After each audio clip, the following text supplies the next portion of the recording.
Bom, vamos falar de sujeitos processuais. De novo. Bom, vamos falar de sujeitos no processo penal. Vamos começar falando de relação processual. O processo penal ele é compreendido como uma relação jurídica processual. Nós já vimos que o processo é um conjunto de atos destinados a dar um provimento jurisdicional. A pessoa que pratica uma conduta típica e antijurídica responde um processo em que deve ser assegurada essa pessoa o contraditório e ampla defesa, na qual existem sujeitos protagonistas, que são o juiz, a parte que é a parte imparcial, a parte ativa, que é o Ministério Público, se a ação penal for pública, o querelante, se a ação penal for privada, e a parte passiva, que é o acusado, aquele que praticou a conduta típica, ilícita e culpável, aquele que causou perigo de dano ou dano efetivo ao bem jurídico. Esses são os sujeitos da relação jurídica processual. Outros processos no âmbito penal podem ser desenvolvidos sem o cunho de condenação. Eu tenho aí, por exemplo, as medidas cautelares. Posso ter uma medida cautelar de sequestro, de arresto, de hipoteca legal.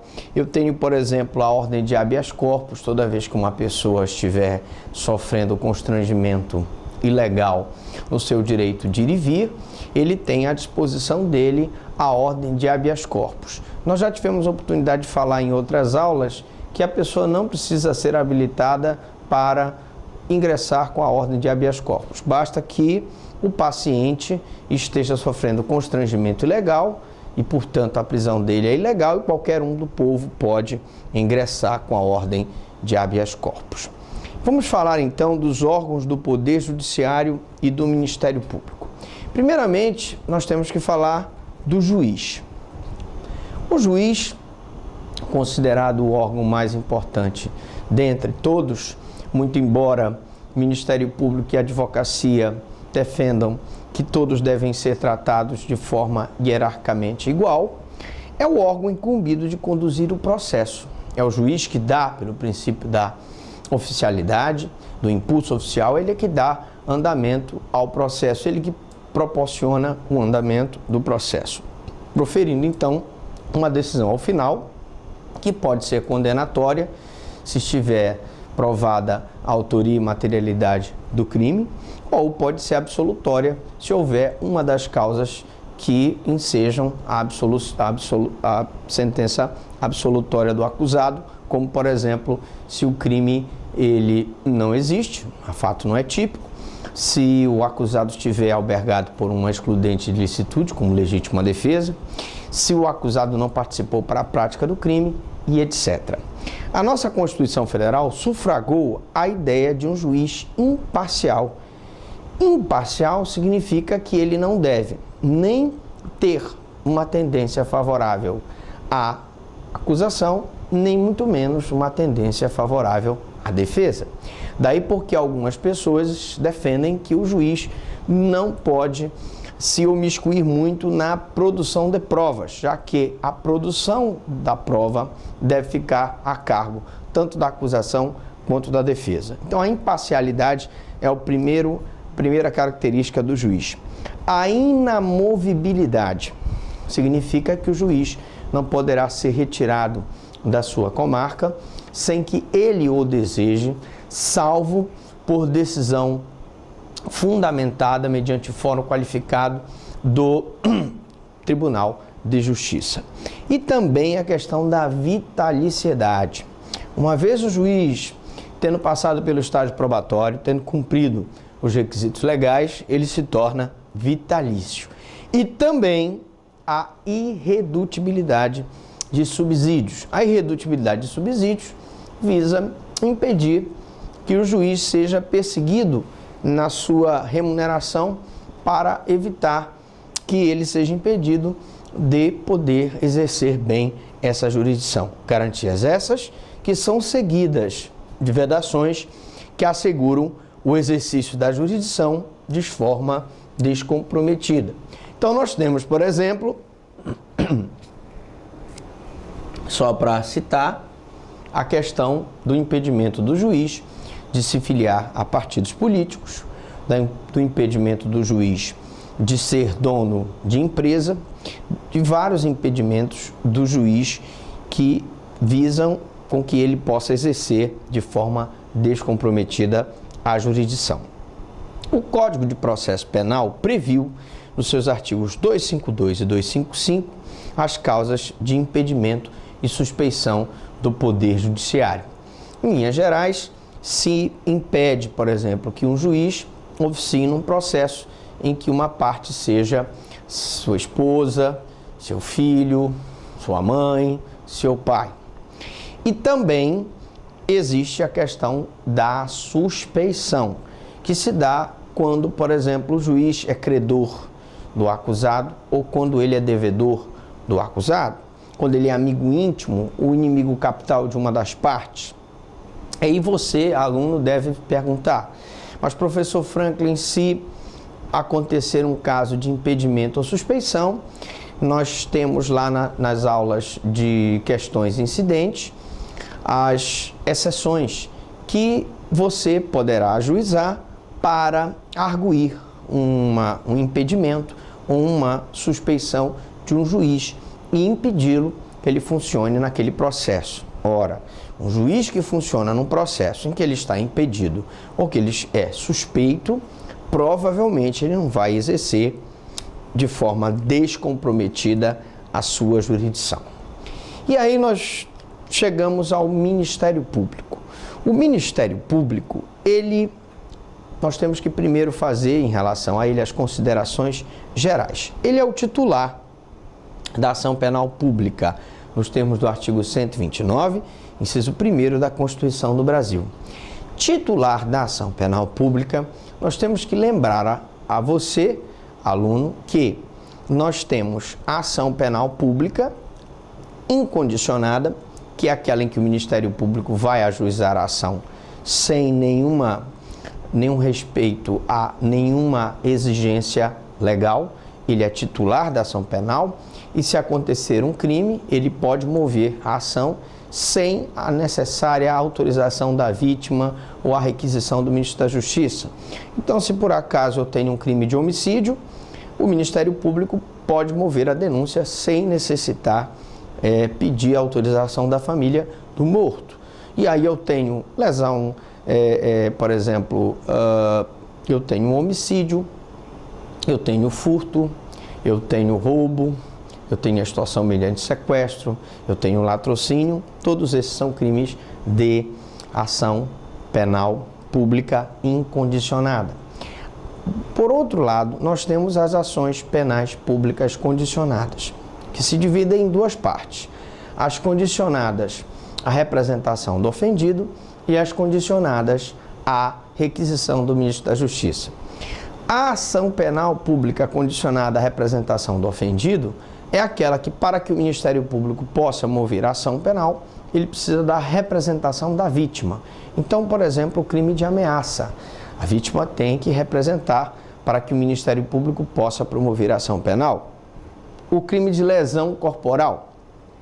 O caso da lesão corporal também é um exemplo de situação em que, por ser um crime de ação penal condicionada à representação, há necessidade que a vítima represente para que o Ministério Público possa mover a ação penal.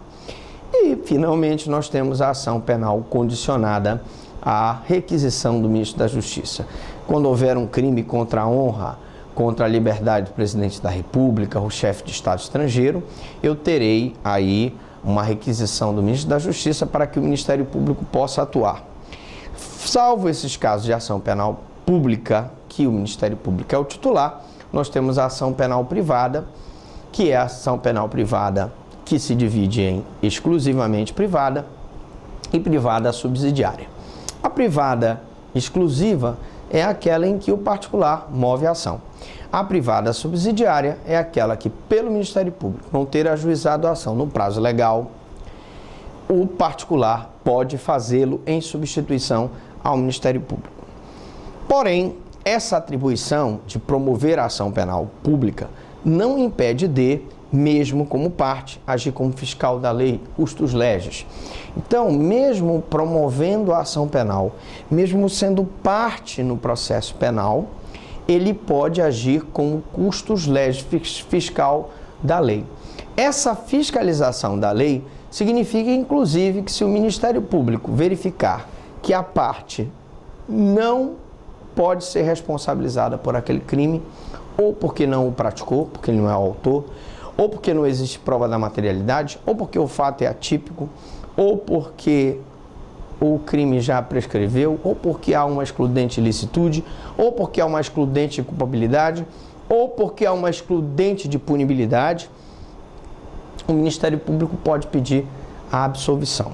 Daí que o Ministério Público, no âmbito da ação penal condenatória, não está obrigado a oferecer a denúncia ou a pedir a condenação do acusado, se ausentes os requisitos legais para tanto.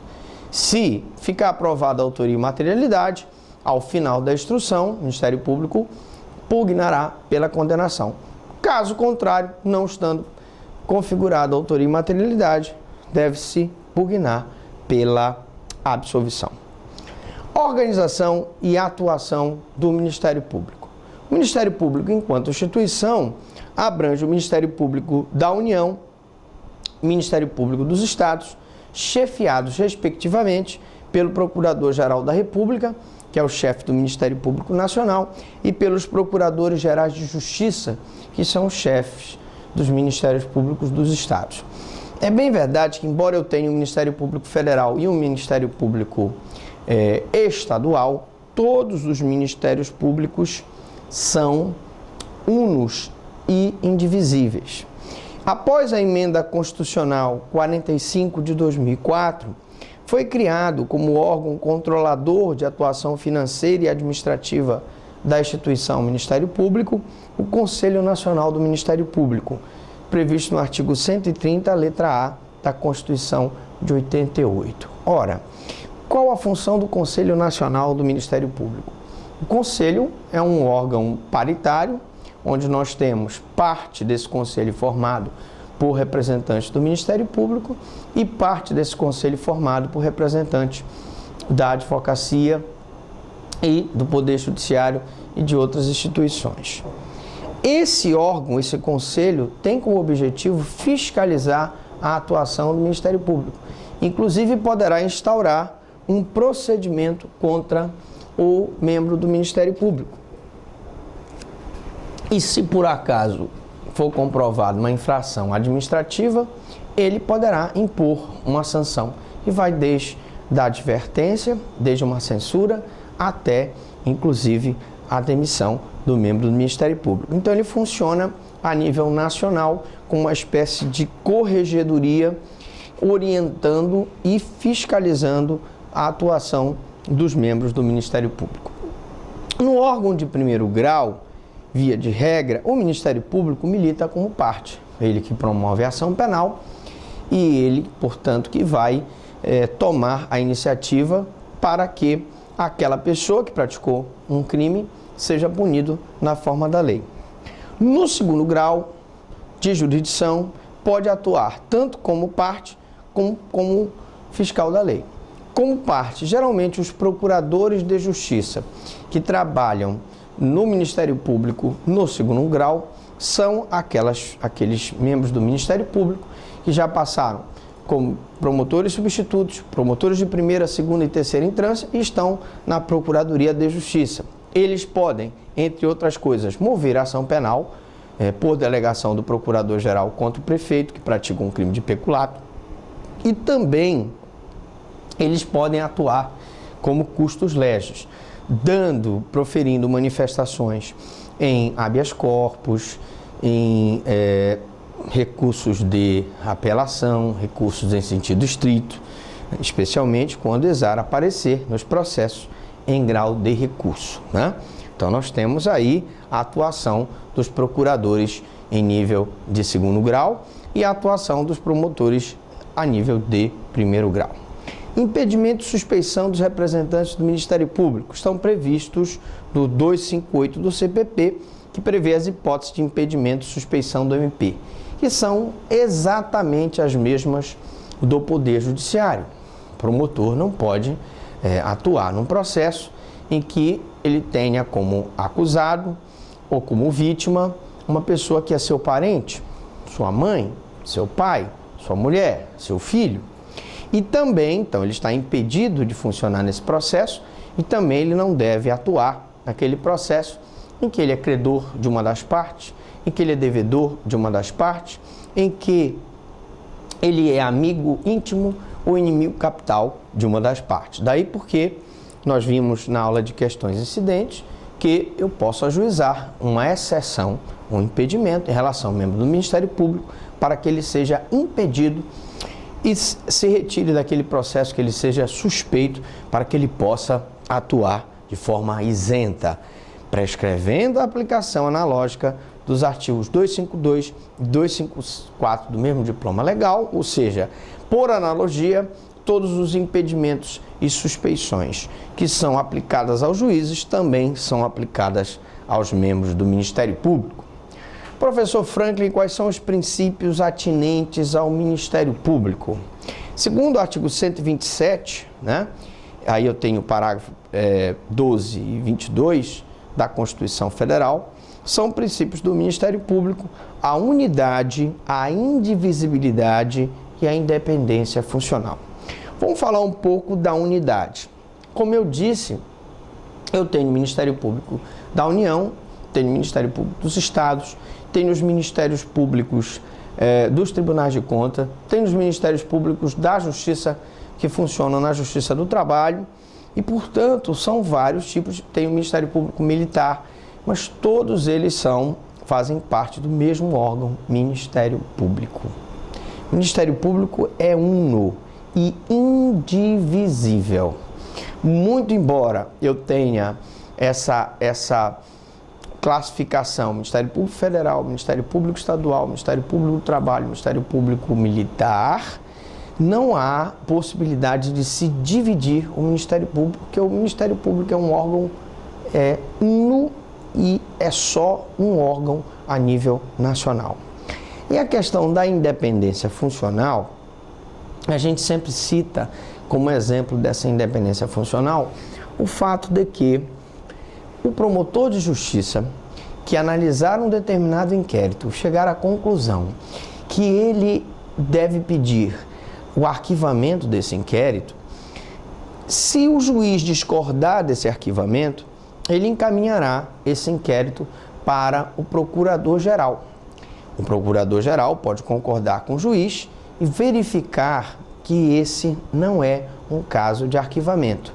Todavia, como existe a independência funcional, mesmo o procurador-geral, sendo chefe do Ministério Público do Estado, não pode obrigar a que aquele representante do Ministério Público faça a denúncia naquele processo, que ele já formou convicção que deve pedir o arquivamento. Daí porque, nesse caso, o procurador designa outro promotor para fazê-lo. Aí você deve estar se perguntando, bom, professor Franklin, mas e se esse outro promotor se recusar a oferecer a denúncia? Nesse caso, esse outro promotor não pode se recusar a oferecer a denúncia porque ele age por delegação. A independência funcional reside no direito que tem o promotor de, formada a sua convicção, não ser obrigado a oferecer denúncia contra aquele acusado cuja convicção do promotor indica que ele deve ser absolvido e não condenado. Vamos falar um pouco dos funcionários do Poder Judiciário, Os servidores da Justiça, ou serventuários, Só funcionários públicos pagos pelo Estado, Então, pessoas que são pagas pelo nosso dinheiro. Nós pagamos os impostos e esses impostos vão para pagar esses servidores da Justiça, esses serventuários, os membros do Ministério Público e também do Poder Judiciário. Então, são pagos pelo Estado a serviço do Poder Judiciário. São as escrivanias diretoras, escrivães diretores, os escreventes, né? Os oficiais de justiça, os auxiliares, dentre outros. Outros que podemos incluir, o pessoal do quadro administrativo, os auxiliares administrativos e, em alguns casos, serventes, motoristas, etc. É bem verdade que, na maioria dos ministérios públicos, hoje, a parte de serventes e motoristas está terceirizada, assim como também no Poder Judiciário. Bom, auxiliares do juízo. Os auxiliares do juízo são auxiliares, aqueles que, não sendo servidores da justiça, colaboram com o juiz nos pontos em que estes precisam de esclarecimento ou de conhecimentos especializados. Por exemplo, o juiz precisa do perito. O perito é que vai fazer uma perícia para constatar a causa-morte daquela pessoa. É o perito que vai constatar aquela falsificação daquele documento. É o perito que vai constatar que aquela pessoa sofreu violência sexual. Mas não é só o perito. Eu tenho também um intérprete, que é aquela pessoa que vai ser responsável pela tradução, caso o acusado ou alguma das testemunhas não fale o idioma nacional, né? E também eu tenho pessoas que auxiliam o juiz, são os espertos, né? São as pessoas que têm conhecimentos específicos, né? Os intérpretes, conhecedores de idiomas estrangeiros. As testemunhas e assistentes técnicos não se amoldam perfeitamente ao conceito de auxiliar do juízo. Eu não posso dizer que as testemunhas são auxiliares do juízo, muito embora eu também não possa dizer que a testemunha seja da acusação e nem dizer que ela seja da defesa. Ela pode ser arrolada pela acusação e pode ser arrolada pela defesa, mas a testemunha está ali naquele processo para agir com imparcialidade, apenas relatando fatos que ela presenciou na qualidade de testemunha. Assim como os assistentes técnicos não se amoldam perfeitamente ao conceito de auxiliar do juízo. Eu não posso dizer a mesma coisa do auxiliar do juiz, o assessor do juiz, que é aquele que auxilia o juiz a decidir, a prolatar as sentenças, as decisões interlocutórias, etc. Os peritos e os intérpretes podem ser oficiais ou ad hoc. Eu tenho, por exemplo, o Instituto Médico Legal, que tem seus peritos oficiais, que foram aprovados em concurso público, de provas e títulos, e que são estáveis e que são remunerados pelo Estado. E posso ter em comarcas no interior situações em que não temos um perito oficial e que o próprio médico do município, ou os médicos do município, porque nesse caso, não sendo oficiais, se exige a presença de pelo menos 2 médicos para proferir uma decisão sobre uma causa-morte, sobre uma falsificação de um documento, sobre um crime de estupro ou qualquer outra situação que exija um conhecimento técnico. Os expertos na área criminal são os peritos criminais, os peritos médicos legistas e os odontologistas. Os peritos criminais, eles geralmente atuam na cena do crime, são eles que fazem a coleta das provas, impressões digitais, cabelos, pequenas gotas de saliva, e os peritos médico-legistas são normalmente aqueles que vão fazer o exame cadavérico da pessoa. E os odontologistas são aquelas pessoas que, numa situação em que não se consegue encontrar a identidade daquela pessoa, como, por exemplo, pessoas que morrem carbonizadas num acidente, eu vou designar um médico, um dentista, um odontologista, para que ele, através da arcada dentária, faça o reconhecimento dos corpos. Acusado e defensor. Acusado é o sujeito passivo da ação penal condenatória. É ele que supostamente praticou o crime, ele que é o autor daquele crime ou ele que participou de alguma forma daquele crime, ou está sendo acusado. Lógico que, como eu disse no início da nossa aula, ele vai ter que ser submetido a um processo contraditório ou com o respeito à ampla defesa, o princípio da igualdade de armas, o princípio do devido processo legal, para que ao final ele possa ou não ser condenado. É chamado de acusado o réu quando existe relação instaurada, ou seja, ele só é acusado depois que a denúncia é recebida. Ah, professor Franklin, quer dizer que enquanto a denúncia não é recebida, não pode-se dizer tecnicamente que ele é acusado? Não.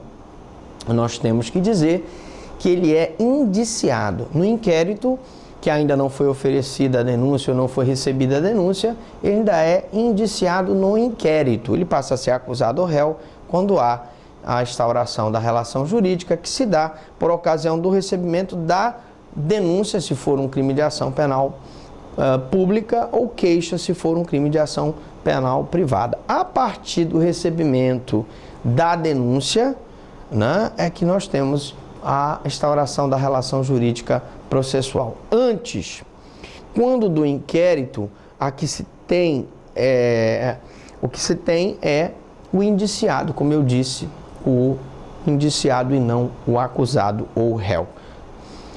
Em sede de execução penal, chama-se executado. Então, quando eu já tive um processo em que foi provada a autoria e materialidade, em que já saiu a sentença condenatória, e que a sentença condenatória transitou em julgado, que não tem como mais haver recurso, eu tenho então a figura do executado, apenado ou sentenciado. Vamos repetir? Após a sentença condenatória transitar em julgado, eu passo a ter a figura do executado, apenado, porque ele está cumprindo uma pena, ou privativa de liberdade, ou restritiva de direito, ou multa, ou uma medida de segurança, ou sentenciado. A Carta Magna destaca a importância do defensor, estabelecendo que o advogado é indispensável à administração da justiça. Ninguém pode ser processado sem a presença de um advogado. O advogado é imprescindível. Eu não posso ter uma pessoa que sofre um processo em que não tem a presença do advogado. Se não tiver advogado, se não tiver condições de pagar o advogado, nós vamos ter a figura do defensor. E que a Defensoria Pública incumbe a orientação jurídica e defesa dos necessitados. Necessitados é aquele que não pode despender recursos para pagar um advogado sem se privar das suas necessidades básicas. Então, eu posso ter uma pessoa até que tem recursos financeiros, mas que momentaneamente precisa do apoio da Defensoria Pública. Porque o conceito de pobre no sentido da lei, na verdade, ele é muito difícil de se dizer. Não é só aquela pessoa que está abaixo da linha da pobreza, não é só aquela pessoa que ganha salário mínimo, mas fundamentalmente aquela pessoa que naquele momento não pode pagar um advogado, porque se pagar um advogado, ele vai acabar sofrendo um prejuízo na sua manutenção das suas necessidades básicas. Então, a Defensoria Pública é a instituição encarregada de advogar para aquelas pessoas que não podem pagar os advogados. E é bem verdade que numa audiência, se não há Defensoria Pública e se aquela pessoa é assistida por um advogado no lugar do defensor, o juiz pode arbitrar um honorário para aquele advogado que fez as vezes do defensor público. No processo penal, o defensor é uma garantia impostergável do acusado. Por quê? Porque aqui nós estamos tratando de processo penal em que há o confronto entre o ius puniendi do Estado, o direito de punir do Estado, e o direito à liberdade do cidadão. Então ninguém poderá ser processado sem a presença de um advogado defensor. O defensor também está sujeito a impedimentos nos termos do artigo 267 do Código Penal. O defensor tem impedimento justamente quando ele tiver algum parentesco com o próprio juiz, o próprio promotor de justiça ou qualquer uma das partes dos sujeitos processuais, desde que isso torne uma causa de impedimento ou de suspeição na sua atuação. Prescreve não poderem funcionar como defensores, por exemplo, os parentes do juiz, os parentes do promotor de justiça, como por exemplo, querelante. Para começar a falar do querelante, eu tenho que voltar